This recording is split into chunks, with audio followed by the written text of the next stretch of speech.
Waktu itu lagi jalan-jalan di Gunung Parang di Purwakarta, ada lebah menyerbu ke tempat kita lagi manjat, padahal saat itu tidak ada sarang lebah. Jadi ada gangguan, sarang lebah itu diganggu oleh burung elang. Lalu burung elangnya dikejar sama lebah, tapi burung elangnya mampir dulu ke dekat kita. Sehingga habis itu kita yang jadi sasaran.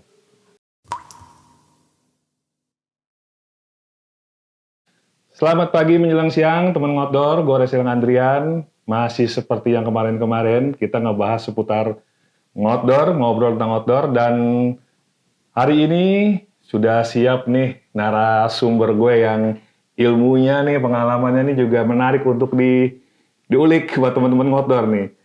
Om Oji, apa kabar? Baik, sehat, baik. Om? Sip, thank you. Thank you. Gue manggilnya Om Oji. Tapi nama aslinya adalah siapa, Om? Sergio Kurnianto Rustan. Nah, gue manggil simpelnya Om Oji. Om, ngomong-ngomong nama Om Oji ini apa panggilan apa nih, Om? Panggilan di outdoor atau panggilan kecil? Panggilan dari waktu kecil sekali. Oh, gitu. Teman-teman manggil saya, karena namanya susah disebut, akhirnya panggilnya Oji aja. Oh, gitu. Padahal kan Sergio gampang, Om, ya? Nggak susah gitu. Iya. Tapi ada dipanggil Oji, Om, ya? Iya. Ada arti nggak tuh, Om? Nggak ada. Nama aja gitu. Kirain saya tuh nama di manjat gitu. Sebenarnya ada, tapi ntar panjang. Panjang. Oke, teman ngotdor, sekali lagi gue bilang nih ya mudah-mudahan nih obrol santai gue dengan Om Oji ini ya bisa menjadi bahan teman-teman semua untuk bisa menginspirasi ya. Nah, di sini Om Oji ini adalah dulu ini teman ngotdor, pemanjat, Om. Benar nggak, Om? Ini kalau salah dilurusin nih, Om. Siap. Apa mungkin gini, Om, teman ngotdor dikasih tahu dulu deh, Om, sebelum kita bahas soal recreational climbing. Nah, Om Oji, apa nih? Intinya biar saya nggak salah sebut. Ya, oke. Kasih tahu, Om, ke teman ngotdor, Om. Ya, saya kalau ngomongin hobi saya itu panjat tebing, naik gunung ya agak-agak sambil lewat, sama scuba diving. Jadi dari dulu waktu kuliah saya udah manjat tebing, gitu. Gitu.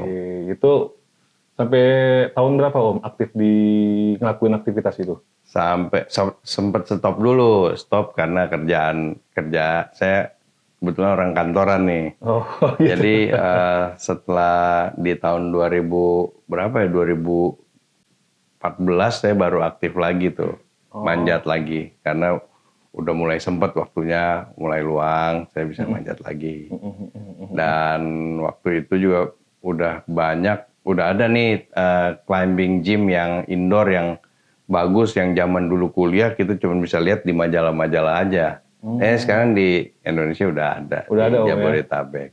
Tadi Om Oji sebut kuliah Saya kuliah di Untar. Di Untar. Untar itu pas punya Mapala nih. Ya. Namanya apa, Om? Saya ekonomi, Fakultas Ekonomi, pencinta alamnya namanya Mega Untar. Mahasiswa Ekonomi Gemar Alam. Oke, masih aktif, Om? Siapa? Si Mega. Meganya masih aktif. Say hello, Om, teman-teman, Om. Halo teman-teman Mega. Semangat. Masih aktif, Om, ya? Masih ya? Oke. Nah, tadi bicara Om Oji kan, kalau bicara manjat itu sebenarnya lebih ke yang indoor apa yang outdoor sih, Om? Kan kita tahu ada yang di dinding, ada yang di tebing. Itu gimana tuh, Om? Ya, kalau kita manjat, kalau untuk saya, manjat di indoor itu untuk latihan. Oh gitu. Untuk ngelatih endurance, ngelatih misalnya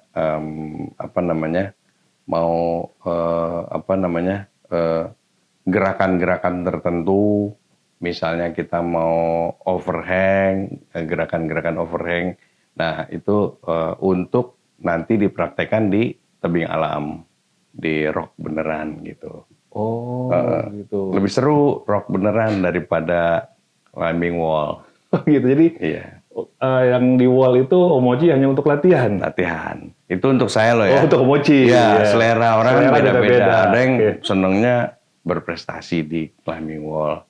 Dia nggak mau pergi ke rock beneran. Oh, jadi Om, ini kan saya juga awam nih Om. Mm. Kemarin tuh episode yang tayang sebelumnya juga, saya juga banyak tanya tuh ke Pak Adi Seno, kan ngebahas juga soal climbing di situ kan. Singgung juga soal kemarin tradisional climbing juga. Saya kan awam Om, nggak ngerti gitu-gitu. Yeah. Jadi intinya kalau yang di ruangan, bener nggak Om? Patokannya ruangan, terus dia pakai dinding, itu wall. Kalau wall itu bisa di ruangan, bisa di indoor, bisa di outdoor juga. Oh, wall bisa outdoor, Ya, bisa indoor. di lapangan misalnya. Oh, gitu. Atau wallnya nyender di bangunan tertentu, misalnya hotel gitu. Ada yang sediain climbing wall. Nah, tapi selama bukan alam, itu biasanya kita sebutnya climbing wall. Climbing wall. Ya. Oh, patokannya itu aja Om. Ya, Kalau yang alam, tebing tuh bukan. rock. Rock. Nah, Ya. Om Mochi lebih ke rock. Saya lebih suka ke rock. Kenapa Om lebih suka ke rock climbing? Nah, sebab kalau rock climbing itu kan di alam. Jadi pegangan dan injekan itu memang sudah ada dari sananya alam yang sudah menyediakan. Gitu. Jadi bukan bikinan manusia. Nah, paling dibantu untuk safety-nya, dibikin dulu jalurnya, dibikin hanger-hangernya. Lalu kita bisa menikmati untuk memanjat secara lead misalnya, sesuai dengan kemampuan masing-masing. Lebih sulit Gitu. mana tuh Om? Main di wall apa di rock? Lebih sulit mana Om? Lebih deg-degan kalau di rock, lebih deg-degan. Karena kalau di wall kan kita udah tahu, wah sebelah kiri kita, sebelah kanan kita orang semua nih. Kalau yang di rock kan ada tanaman di sebelah sini, ntar panas, ntar bisa hujan gitu. Jadi seru lah. Lebih ya karena mungkin di alam kali ya Iya, Om ya. lebih seru. Gitu. Tapi secara ilmu Om sama. Teknik sama. Teknik more or less sama sih. Jadi tapi kalau di wall kan kita bisa lebih ekstrim gerakannya ya. Kalau di rock belum tentu kita berani begitu gitu.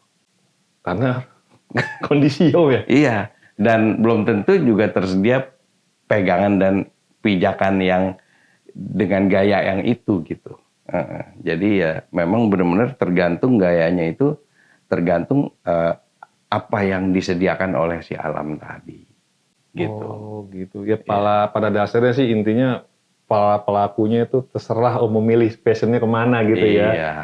Selera masing-masing kali Om ya. Selera. Kita nggak bisa bilang yang lebih sulit rock climbing gitu ya, atau wall climbing, tapi balik lagi selera gitu ya. Kalau bicara tingkat kesulitan kan baik wall maupun rock juga ada gradingnya masing-masing.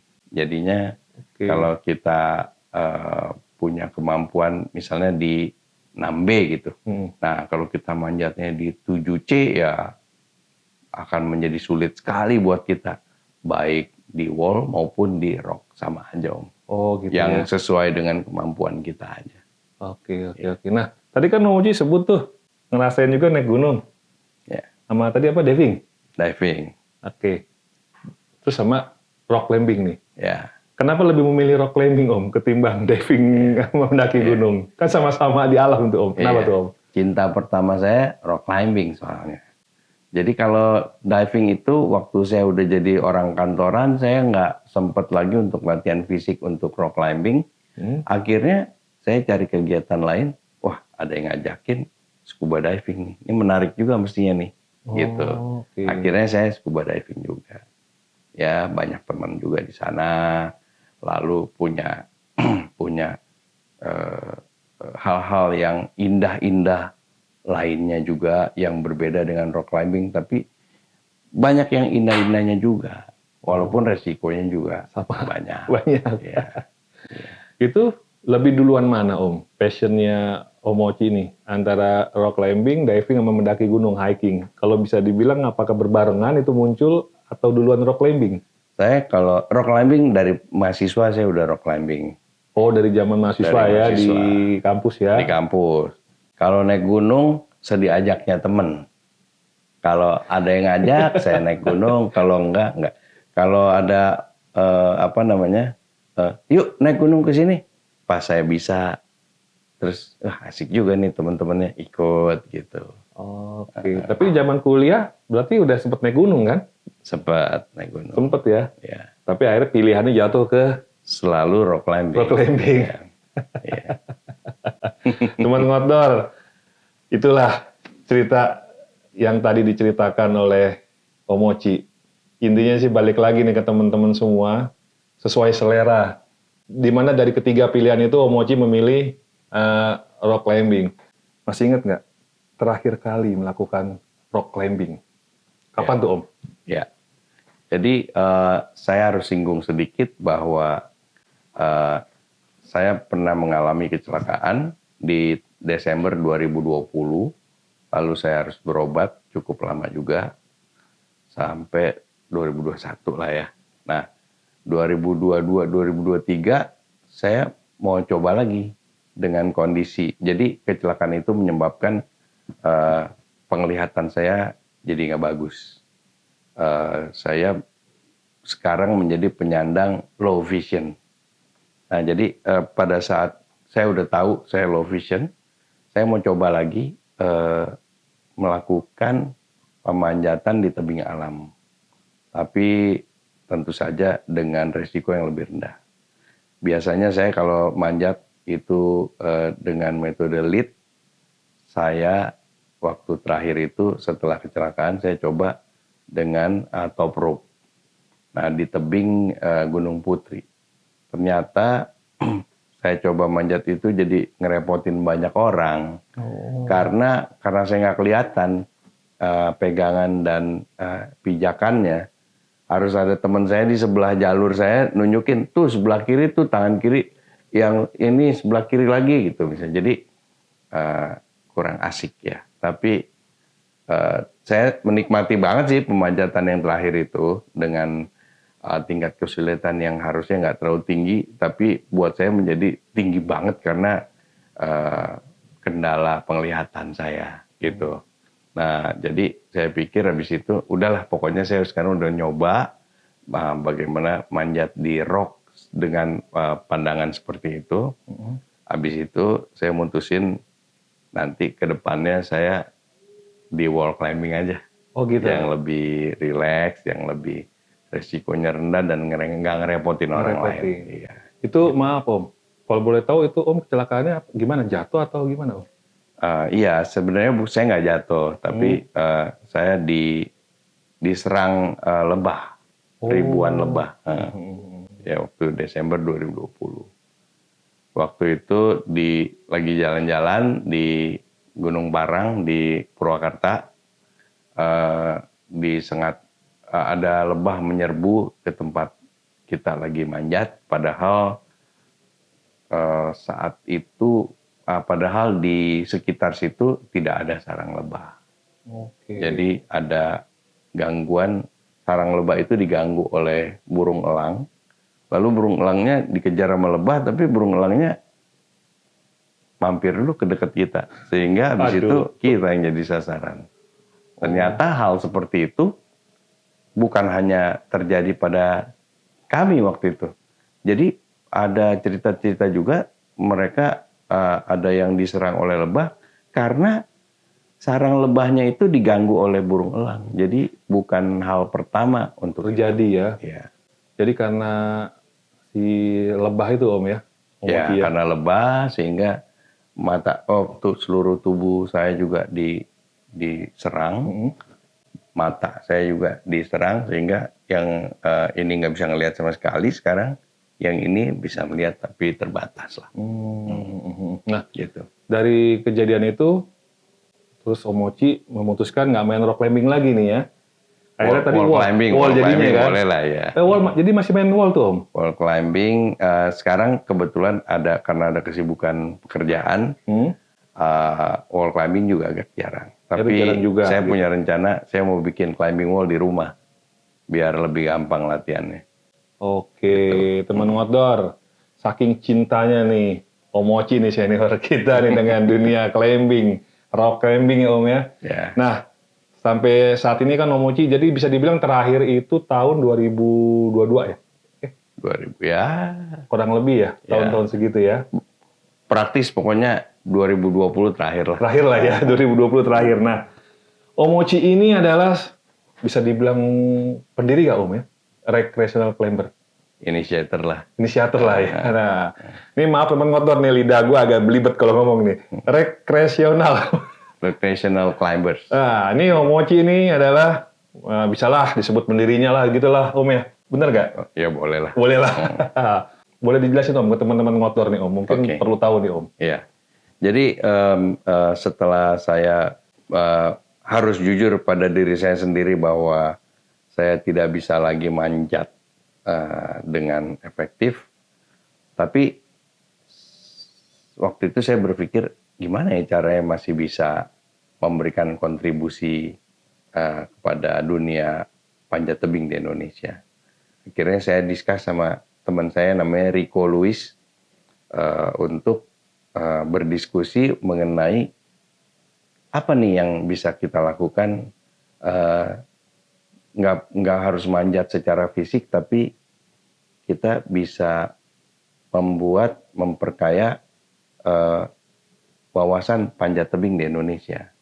Nah, jadi akhirnya kita dengan berbagai masukan dari Rico tadi, akhirnya kita memutuskan untuk bikin sosial media namanya Recreational Climbers. Kenapa kita namain Recreational Climbers? Itu sebenarnya saya terinspirasi dari dunia lari. Dunia lari yang sekarang ini sangat booming. Padahal kalau yang namanya lari maraton.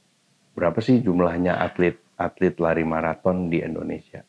Atlet nasional, atlet daerah, atlet kabupaten, lalu atlet sekolah, berapa tuh totalnya jumlahnya? Nggak terlalu banyak. Tapi dengan banyaknya masyarakat umum ya yang juga antusias dengan lari, kita biasanya sebut mereka adalah recreational runners. Nah, terilhami dengan itu, kita pengen juga nih bikin hal tersebut ditularkan ke dunia panjat tebing di Indonesia. Sehingga dunia panjat tebing di Indonesia, insan-insannya yang penggiatnya bukan cuma atlet atau mahasiswa aja, tapi masyarakat umum juga bisa melakukan kegiatan rock climbing. Itu apalagi Indonesia kan seperti kita tahu bahwa kita punya atlet-atlet kelas dunia dan prestasi untuk speed climbing itu juga bagus banget. Kita banyak menjadi juara dunia di sana dan di sini yang membuat nama panjat tebing itu menjadi lebih populer di Indonesia. Nah, dengan hal-hal yang mensupport kayak gitu, maka kita berusaha untuk lebih bikin gong lagi supaya panjat tebing di Indonesia bisa lebih populer, bisa lebih memberikan dampak positif terhadap kesenangan dan kesehatan orang-orang Indonesia. Orang Indonesia. Gitu. Yes, teman ngotdor. Begitu cintanya kan yang gue bilang tadi, Omochi dengan dunia memanjat, sampai akhirnya tetap berkontribusi mendirikan Recreational Climber. Dan itu udah berapa tahun Om? Recreational Climber? 4 tahun mungkin ya? 4 tahun tahun ya? lah ya. 4 tahun. Dan Jadi, sudah memasuki 4 tahun ini Om, kira-kira apa yang sudah diberikan oleh Recreational Climber buat teman-teman yang suka manjat Om? Ya, kita jadi aktivitasnya hampir tidak ada aktivitas fisik. Kita tidak mengajak orang untuk melakukan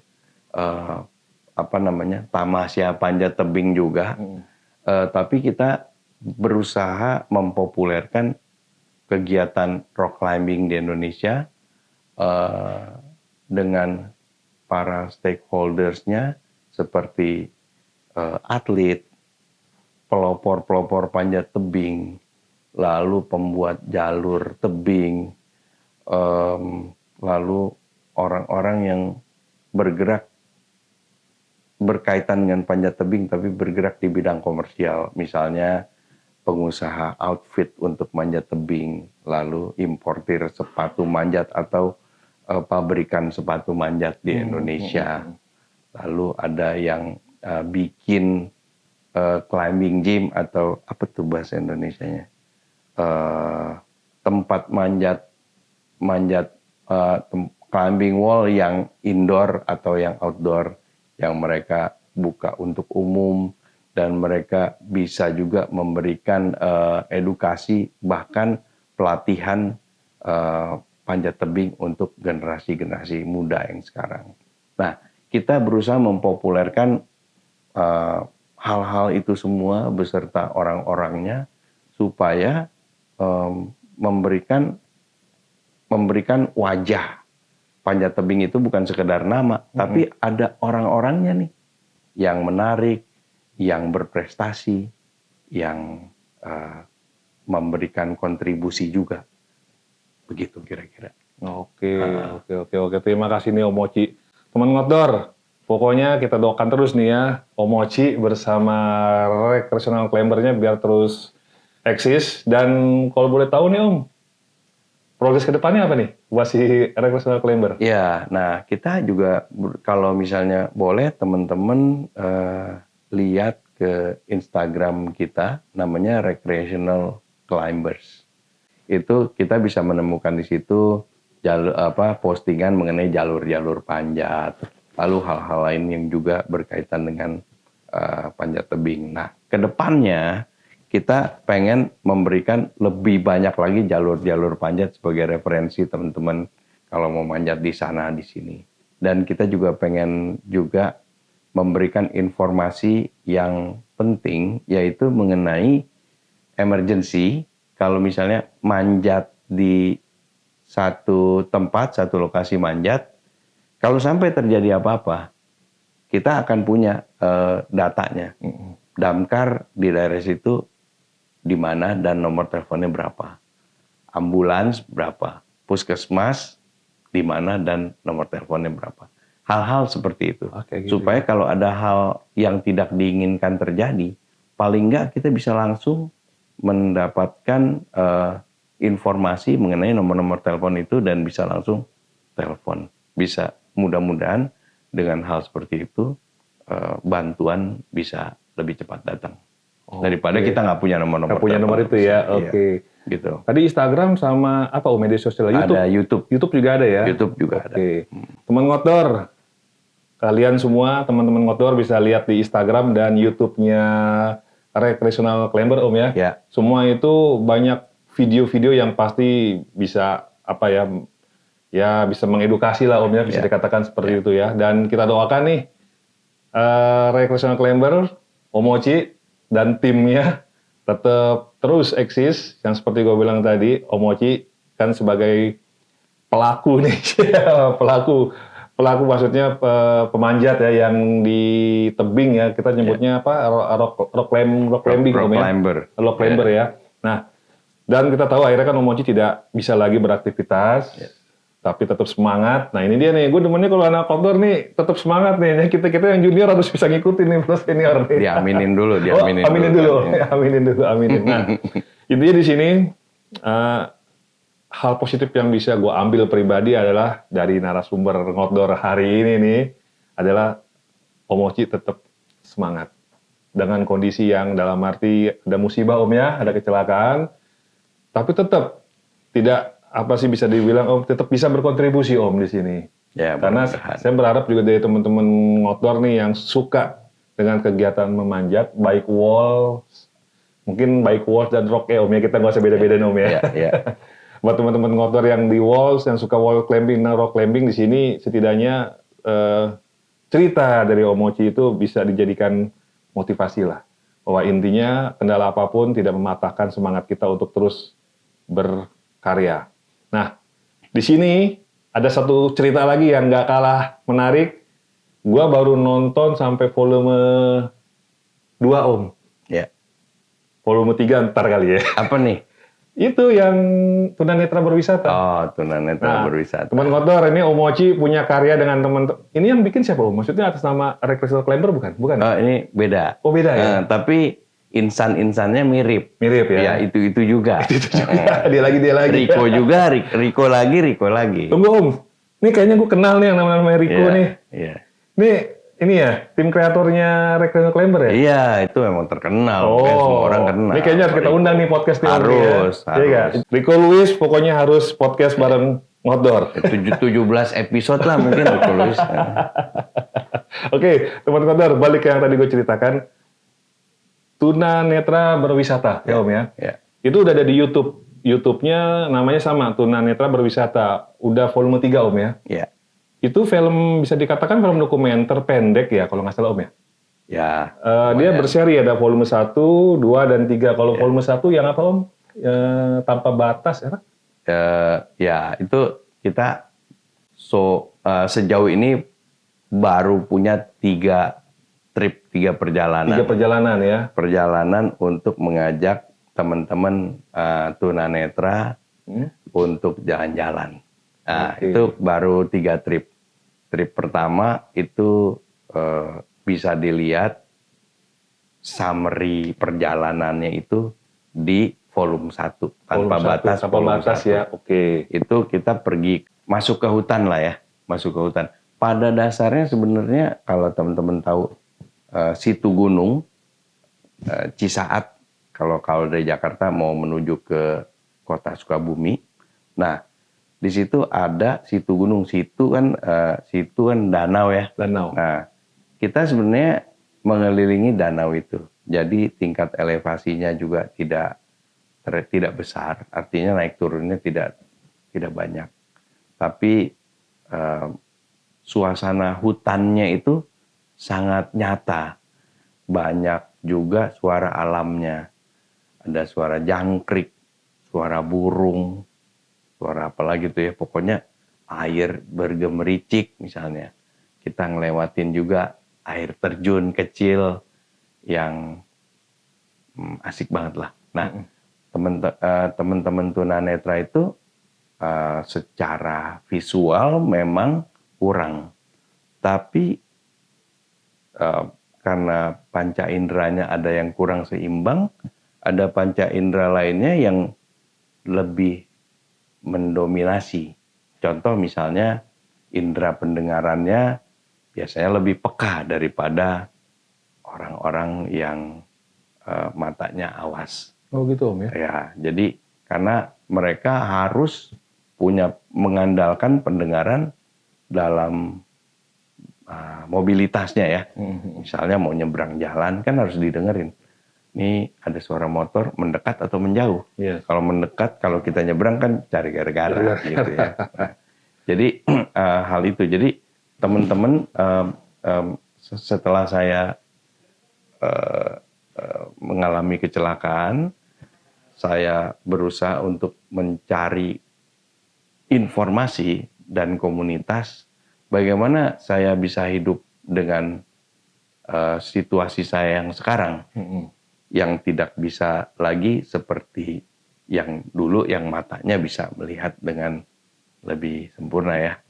Nah, ini baca yang jauh juga nggak bisa gitu. Nah, jadi saya banyak belajar dari teman-teman komunitas itu. Nah, jadi saya juga melihat bahwa teman-teman tunanetra ini potensinya bagus. Ada yang jadi atlet para games ya.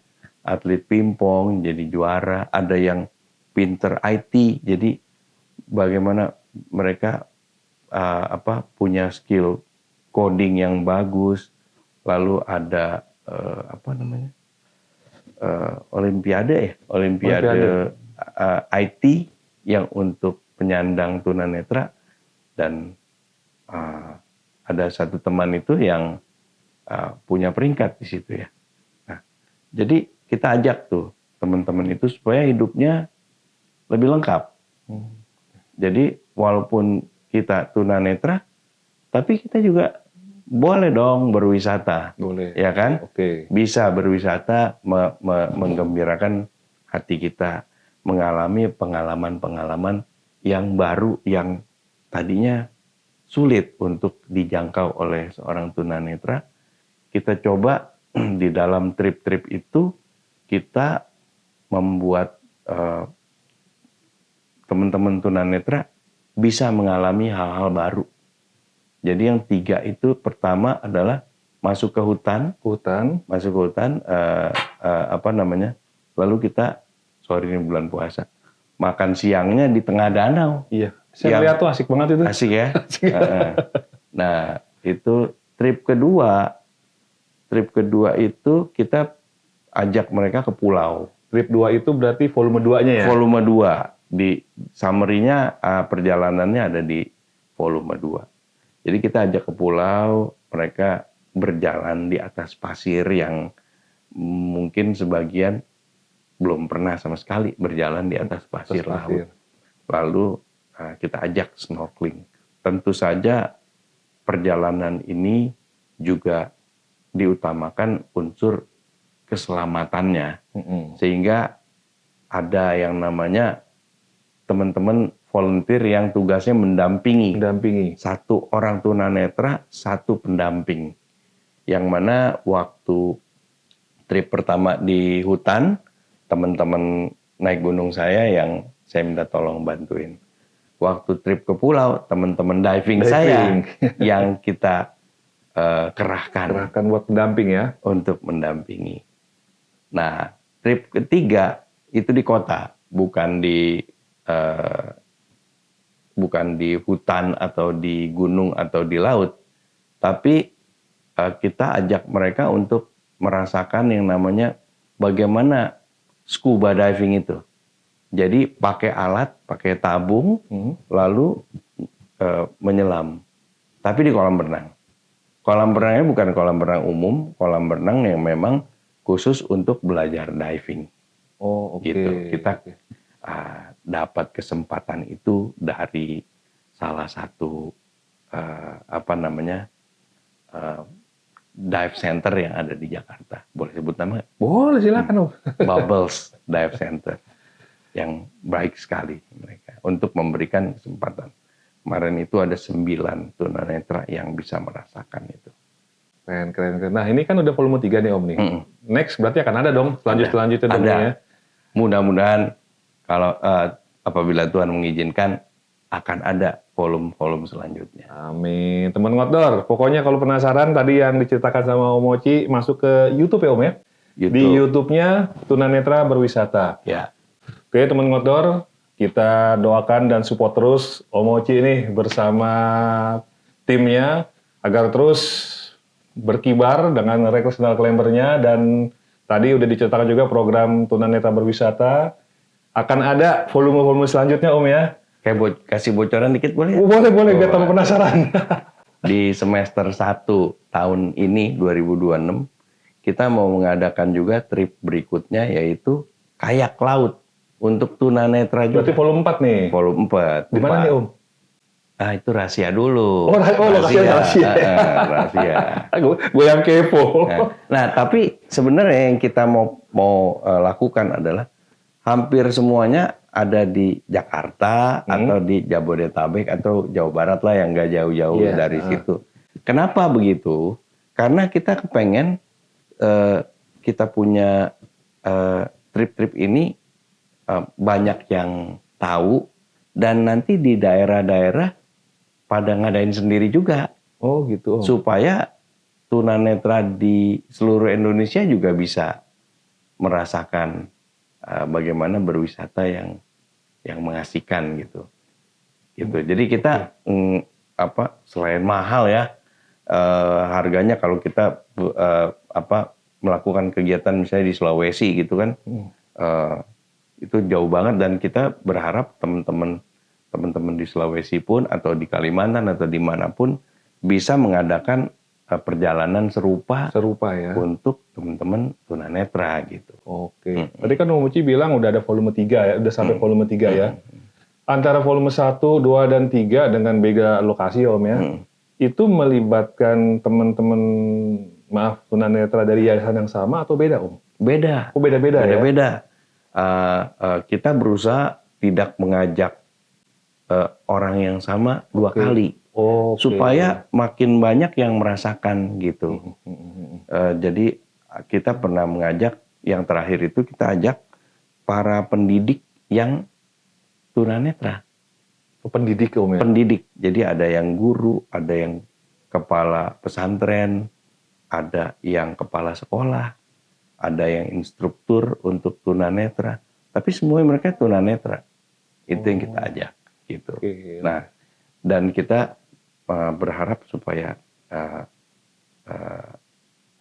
para peserta yang sudah ikut menularkan juga, menceritakan pengalaman-pengalaman itu kepada teman-teman lainnya. Siapa tahu ada teman-teman yang mau membuat perjalanan sejenis supaya lebih banyak lagi yang bisa merasakan Rasakannya Om ya? Oke. Nah, kenikmatan berwisata itu. Nah, ini yang terakhir nih Om Oci. Kenapa nih Om Oci kok punya ide bikin tunanetra berwisata Om? Ya, karena pengalaman saya kan pernah punya mata yang awas, pernah juga sekarang ini mata yang boleh bilang saya tunanetra sekarang. Nah, jadi waktu saya punya mata yang awas, saya senang bepergian, jalan-jalan, berwisata. Saya seperti tadi kita udah sedikit ceritain, saya suka manjat tebing, naik gunung, lalu scuba diving. Dalam hal itu kan kita melihat, wah gunung yang tinggi, yang bagus, lembah-lembah yang hijau ya, yang bagus banget, bukit-bukit yang nggak ada habisnya tuh makin jauh. Lalu kalau lagi scuba diving kita melihat pemandangan laut yang bagus, dan menuju ke tempat itu pun kita melihat laut yang biru warnanya, lalu di kejauhan ada lumba-lumba. Ya, Indonesia tuh kaya banget lah untuk hal-hal yang alami seperti itu. Nah, saya juga pengen dong untuk mengajak teman-teman yang tunanetra untuk merasakan kegembiraan dan pengalaman baru untuk berwisata. Yang tadinya mungkin keluarganya juga bingung mau diajak kemana nih. Ada anggota keluarganya yang tunanetra misalnya. Dengan adanya hal yang kita coba lakukan ini, bisa ya sebenarnya. Yuk kita coba deh bikin si anggota keluarga kita yang tunanetra itu bisa berwisata. Jadi mulai berpikir, apa ya kan semua juga kita bisa. Perjalanan ini juga kita pikirkan dengan matang, yang tadinya apa gitu. Nggak tahu, tapi ternyata setelah dipikirin, bisa nih melakukan perjalanan seperti ini. Gila, nih Om Oci ini benar-benar sangat menginspirasi nih Om nih. Enggak. Semoga untuk perjalanan trip yang selanjutnya nih ya, berarti volume 4 Om ya? Ya, volume 4. Tadi udah kasih bocoran nih sama Om Oci ini. Kita doakan teman-teman semua semoga lancar dan Amin. Kita support terus, doakan terus Om Oci supaya sehat. Om, jujur ini buat gue suatu materi atau ide yang nggak semua orang punya pikiran kayak gini Om. Gue juga pas nonton pertama nih, saya nih Om nih, awalnya masih mencari nih Om, tapi ternyata dapet juga. Wah ini nih, gila nih kalau yang mahal di sini nih. Sampai akhirnya alhamdulillah, Riko pernah ngasih bocoran juga, karena ada lagi yang kedua, yang ketiga. Makanya pas Om Oci komunikasi sama saya kan, kasih YouTube-nya, iya ada nih, yang kedua dan yang ketiga. Nah Om Oci, sehat selalu Om ya. Sip. Terima kasih nih Om nih udah berbagi cerita dengan teman-teman Ngotor nih. Baik. Kayak gitu. Dan teman Ngotor, sepertinya gue harus menyudahi ngobrol santai gue dengan Om Oci di sini. Nggak enak lama-lama, takutnya Om Oci ada kegiatan lagi. Pastinya kita support terus Om Oci dengan berbagai macam kegiatannya. Terima kasih. Oke, buat teman-teman yang suka rock climbing, kalau mau ketemu Om Oci, bisa kan nih sharing-sharing nih? Bisa kali boleh dong. Buat teman-teman, pasti udah kenal juga atau pernah dengar nama recreational climber. Nah, itu pasti ada tuh kalau di setiap kegiatan, salah satunya di Indofest Om ya. Ya. Suka aktif ya teman-teman ya di event Indofest ya di situ. Kalau teman-teman Ngotor semua suka dengan podcast ini, bantu like, comment, share, dan subscribe. Jika ingin request narasumber juga bisa hubungin gue WhatsApp atau DM. Mohon maaf jika ada kekurangan. Gue Om Oci di sini hanya berbagi cerita. Ya. Bukan ngajarin ya Om. Ya, Hanya betul. sharing aja di sini. Kalau ada kekurangan mohon maaf. Ada yang baik ambil. Ya. Gua Reza Andrian dan Oci, semangat. semangat. Terima kasih Om. Sip. Sip. Terima Oke. kasih.